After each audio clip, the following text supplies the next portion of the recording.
Mr. President, I'm going to pose a simple question here related to this guy. That's the dictator of China, Xi Jinping. Imagine if a Chinese financial institution, one of their banks, one of their private equity funds, they got a lot of them.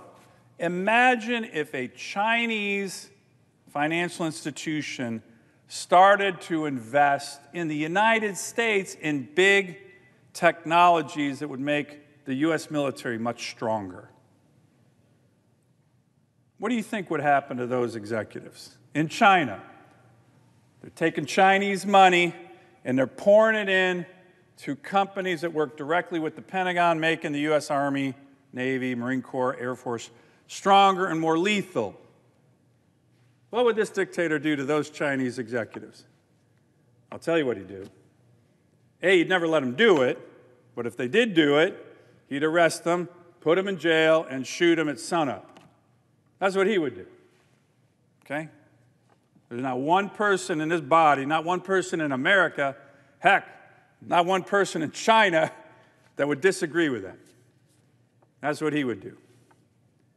So, Mr. President, what happens when American investment companies, financial institutions, private equity firms, hedge funds, venture capital firms, investment banks, what happens when they invest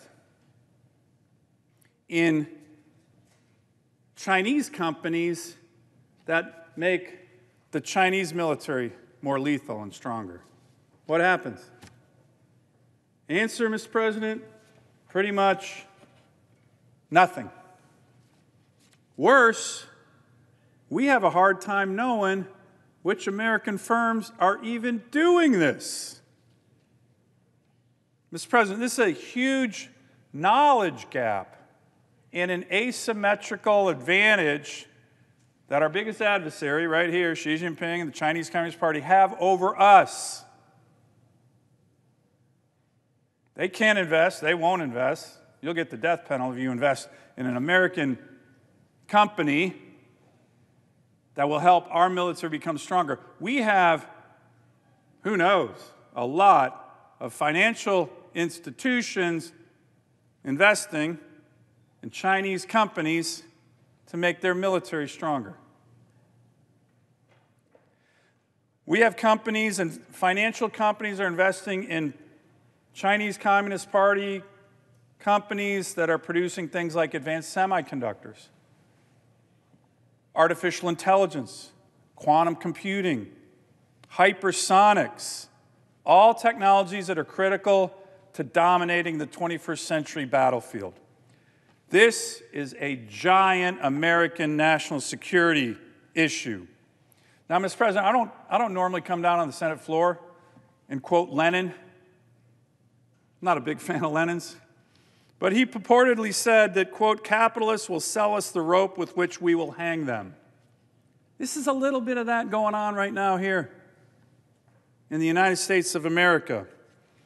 We have executives in this country and certain financial institutions. By the way, these American financial institutions and executives owe everything to their success by being American, being in the greatest country in the world, with the rule of law and our capital markets and our dynamic economy.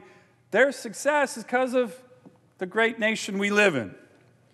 And yet, some, kind of addicted to making more money, listen to Lenin, are like, maybe I will do that advanced chip manufacturing investment in the Chinese economy. Maybe I'll help them a little bit with artificial intelligence or quantum computing. By the way, quantum computing, you get really good at that, you can break any code that our military uses, right? You're toast if you can't communicate in a covered fashion, encrypted. So this is really dangerous stuff. I was first actually made aware of this many years ago by one of the in my view, one of the best chairmen of the Joint Chiefs of Staff for our military we've had in decades, Marine Corps General Joe Dunford. Just a fantastic Marine officer, just a fantastic chairman. very measured, very smart, very strategic. He raised this issue with me many years ago.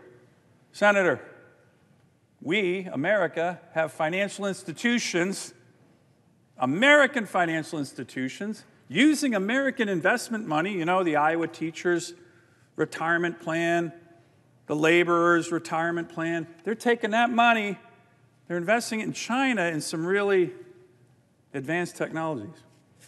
There's a problem.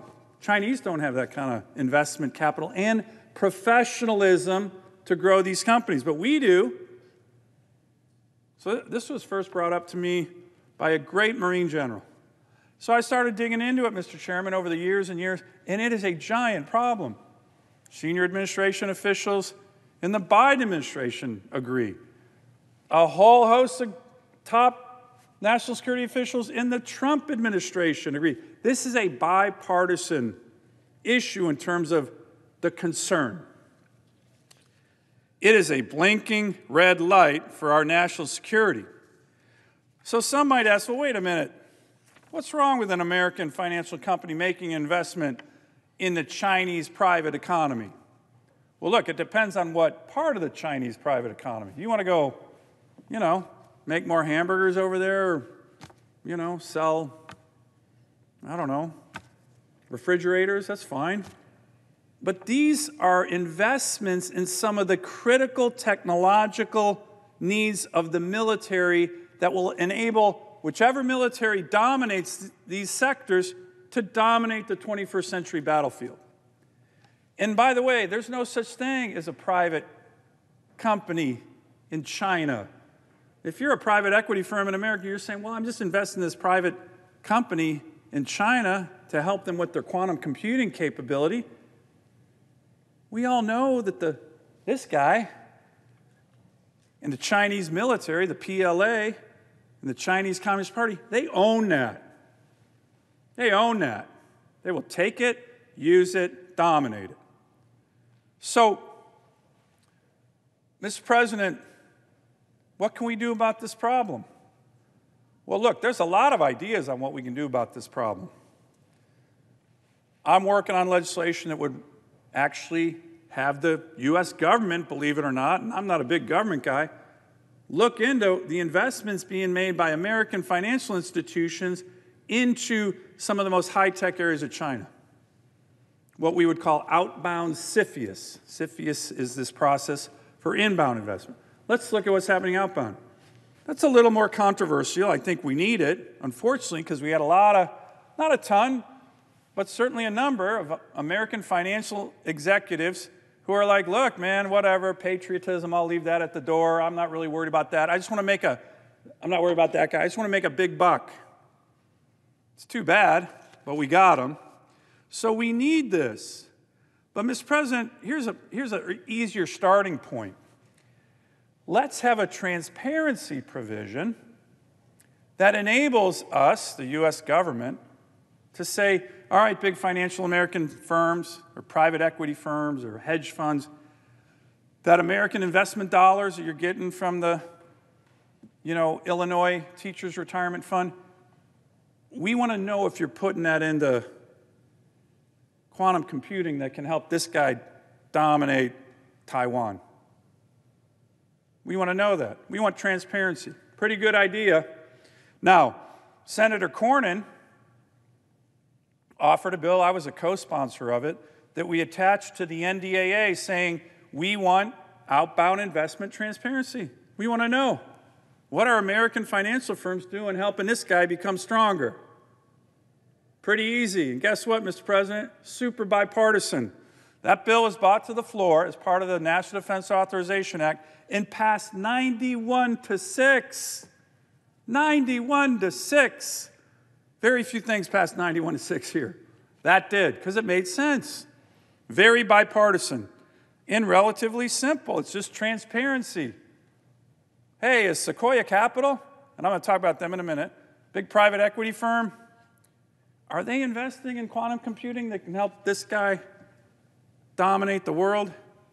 We should know, especially if it's American investment dollars, right? So, that's a good start. A lot of agreement. Here's a letter from Dr. Kevin Roberts, the head of the Heritage Foundation, and I'd like to submit it for the record. He was talking about how we need to be able to track U.S. capital flowing into China.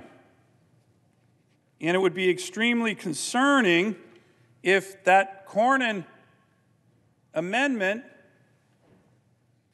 didn't make it into the final NDAA. So he's saying, hey, senators, House members, make sure that stays in.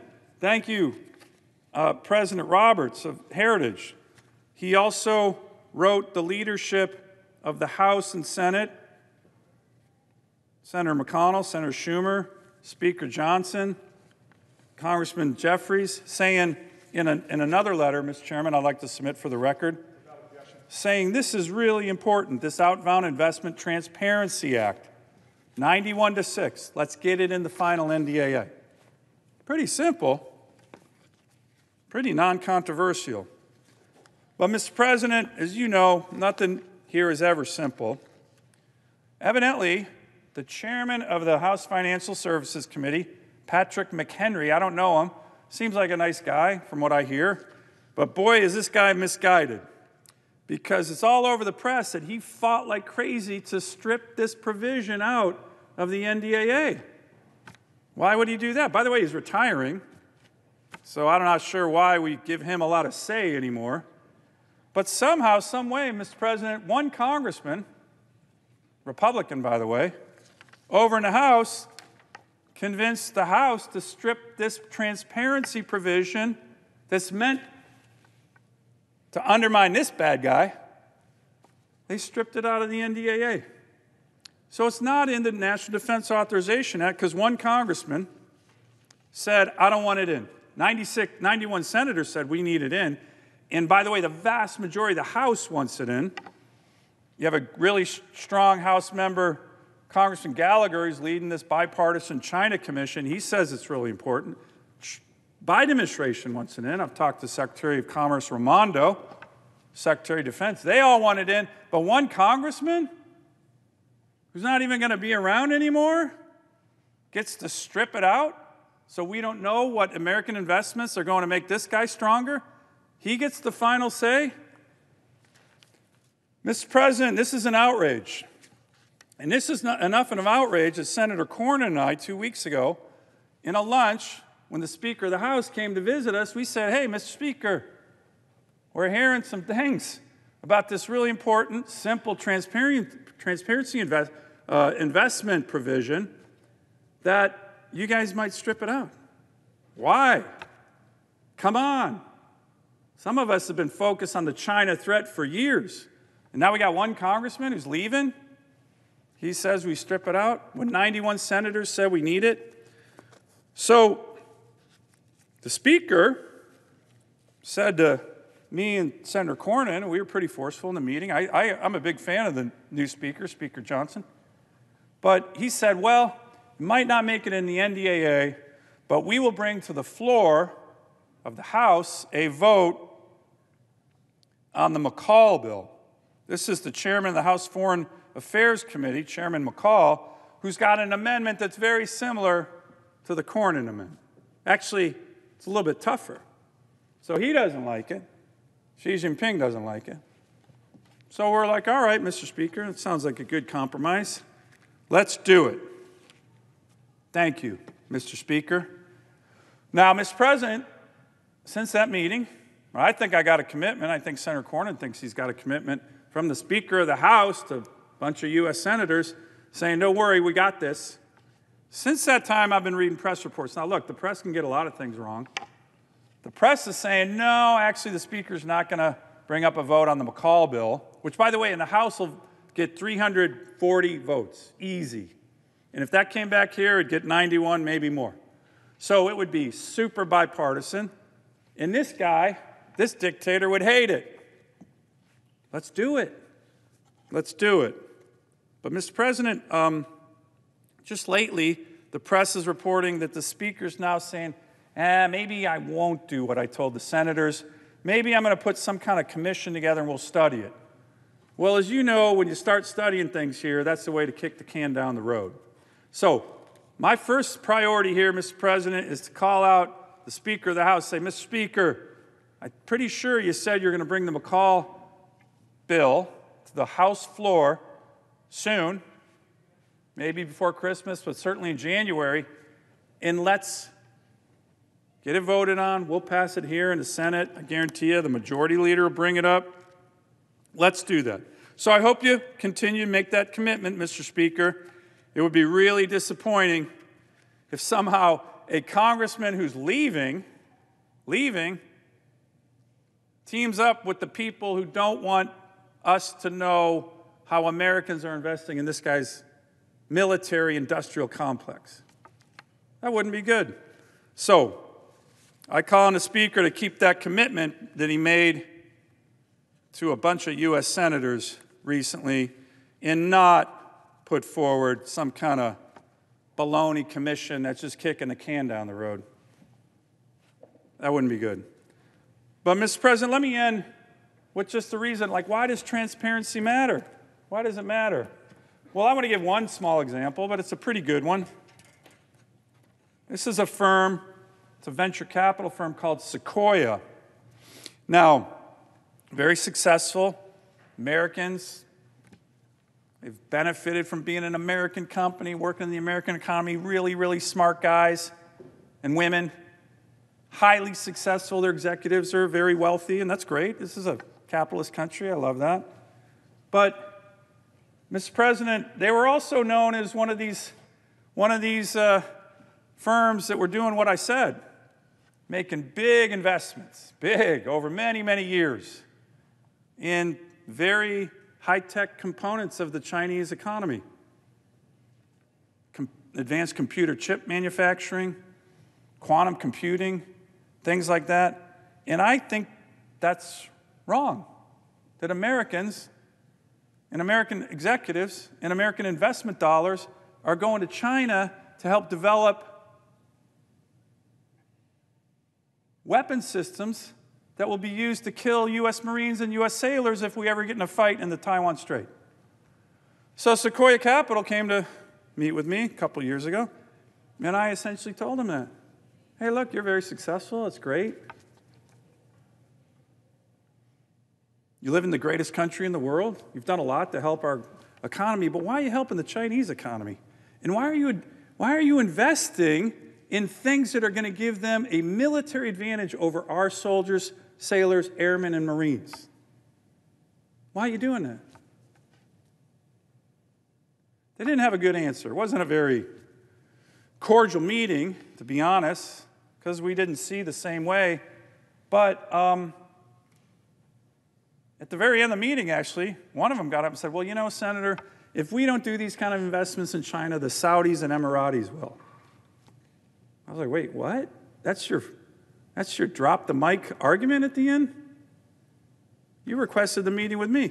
That's a pathetic argument. What about patriotism? What about American interests? So, I started kind of blowing the whistle a little bit on this company.